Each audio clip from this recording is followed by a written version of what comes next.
Gottlieb High Hand. Great game. Really like this one. Anyways, let's go in the back box. I almost like to start in the back box. This is the ball unit. And doesn't advance. And doesn't reset. It's pretty lock solid. That's going to stop this thing from working. See how the credit unit looks? Kind of a similar deal. Won't advance or decrement, less of an issue.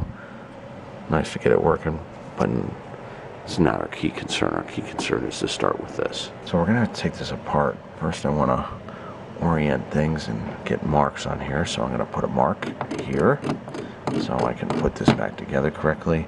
And notice in the reset position that this finger is not on the first rivet. It is right here. So in one advance, the first advance, the finger will be on the rivet. But prior to that, it's not. So when I put this back together, because I'm going to take this thing, probably going to take this thing off with these 3 screws, I can get it back together correctly. Next thing I'm going to do is remove this screw here, flip this down, and there's going to be some bind points. This thing always binds. The grease they use in this original white grease always likes to solidify. This arm doesn't really want to move, so we got to take that apart. This thing moves okay. That moves okay. This is probably be my key bind point. I'm going to start with this. Now when removing this, the first thing you're always going to do is take the jam nut off here. If you don't take that jam nut off and you try and unscrew this, I guarantee you, you will break this shoulder bolt.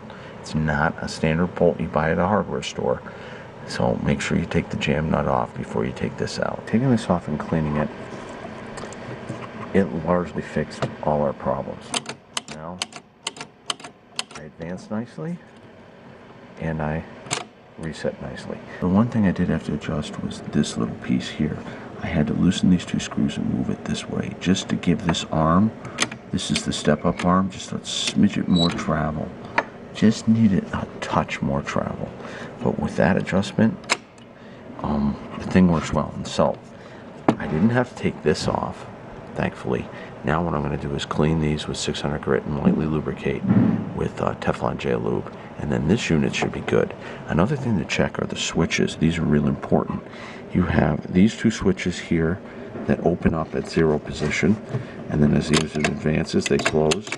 And then the last switch on the far left, this one, opens up at the last ball. So all those switches need to be adjusted properly for this unit to work correctly. Now this unit's working really nice. Okay, perfect. Now the reason why this ball count unit is so important is that when the game starts up, this unit resets. This pulls in, goes to the home position. Then as the ball travels over the ball trough, it advances it to the first position. The game won't work until this is at the first position. This is ball 1.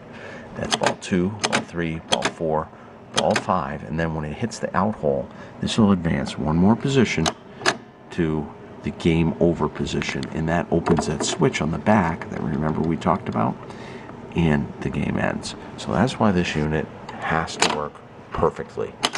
On a single player game, ball count unit is extremely important. The next thing we got to do is another stepper in here. This is the AS relay. I know it doesn't really look like a stepper. It looks like a relay, but it actually is a stepper unit.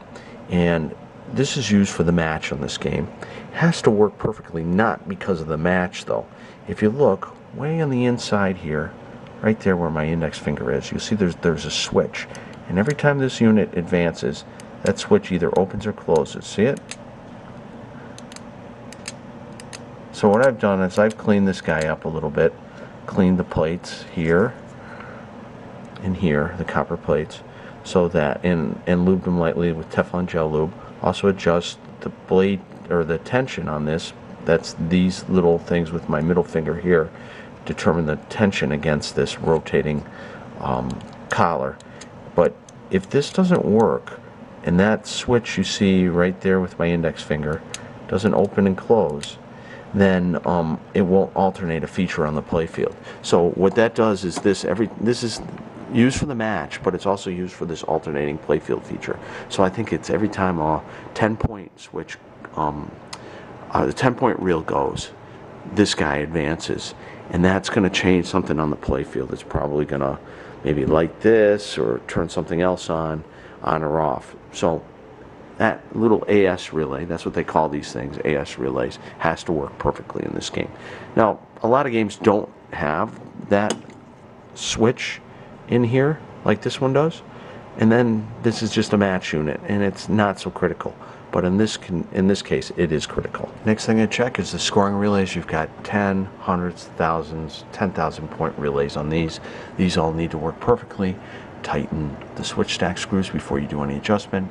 Make sure that there's good, I like these adjusted fairly close, and that there's good wiping motion on the switch contacts. Now we're going to move to the bottom panel. It's also easiest to take the playfield out. You can access things easier. There's a stepper unit down here. This is sluggish. It's a continual. It's not a reset. So I'm just going to take these 3 screws off, remove this plate, clean it, re-lube it, reassemble it. That should take care of this guy. Then go through each one of the relays, make sure that they're all properly adjusted. Go through the score motor switches, make sure they're good. Then we can try testing the game without the playfield installed. This is one of those games where that's really easy to do. You can see with the rotating plate removed that these rivets are pretty crappy looking. They all need to be cleaned up and lightly lubed with Teflon gel lube. Rivets all cleaned up and lightly lubed with Teflon gel lube. On the rotating plate, it doesn't matter where this goes since it's continual, just as long as the rivets line up with the stationary rivets, or the snowshoes line up with the stationary rivets. Another thing you got to check is that these move freely. Sometimes they get corroded, and then you have to sand the sides of the snowshoes where they pass through their little metal receptacles with 600 grit. It's a lot nicer now, a lot more concise.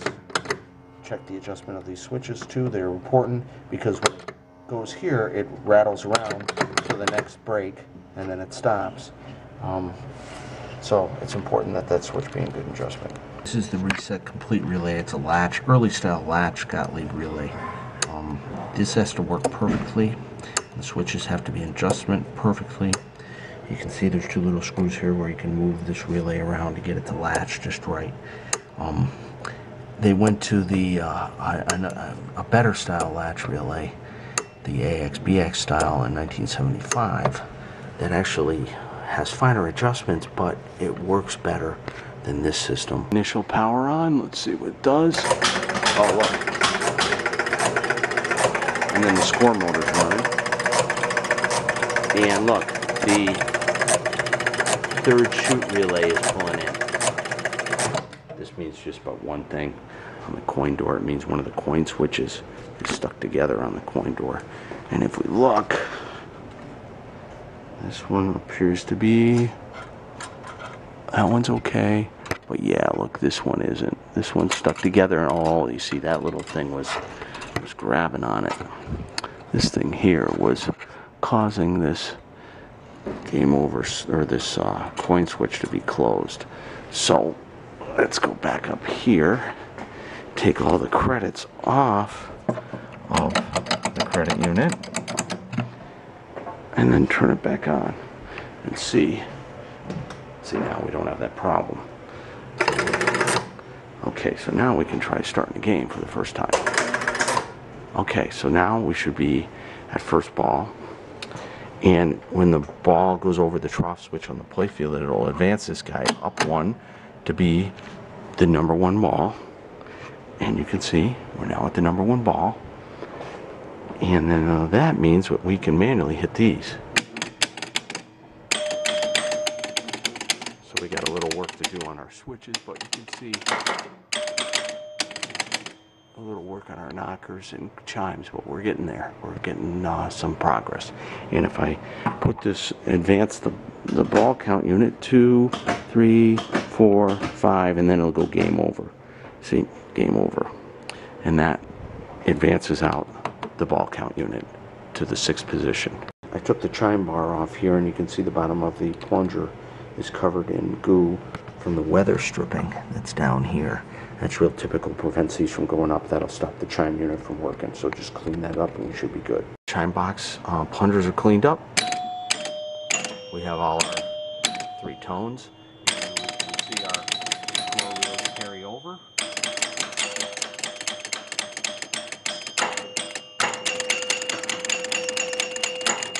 So that seems to be working well. In game over mode, my match number, I got scores on there. I want to do a reset and just make sure everything goes to 0.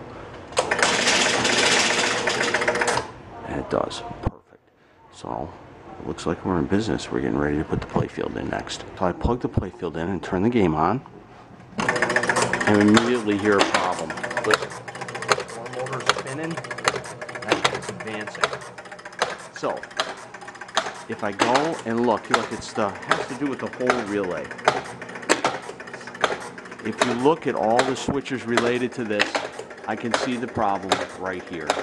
You can see that this blade right here, this center blade, goes from this to here. It's touching it permanently. So this guy has to be bent up just a little bit to open up this switch. Like that there. Now that switch is not permanently closed. And turn the game back on. Voila, score motor has stopped running. Test game. Alrighty, so the object is to get all the drop targets down. And the way that you score bonus is through this hole. So for instance, I knock this target down and I put it in here, it goes through and it scans all the drop targets, and here I just got 1 bonus because I had 1 target down. Drop another one down, put it in the hole, I should get 2 bonuses. 1, 2, and then it kicks it out. So that's how the whole object of the game. It shows me the card values I have down. When you complete a bank, it lights up this guy. Complete a bank, lights up that guy. Objects get all 4. Then you get the hole for special. Now you see the hole is lit, and I will score a special. And a bunch of bonus points. And then it goes through, goes to ball 2. Cool game. Fun.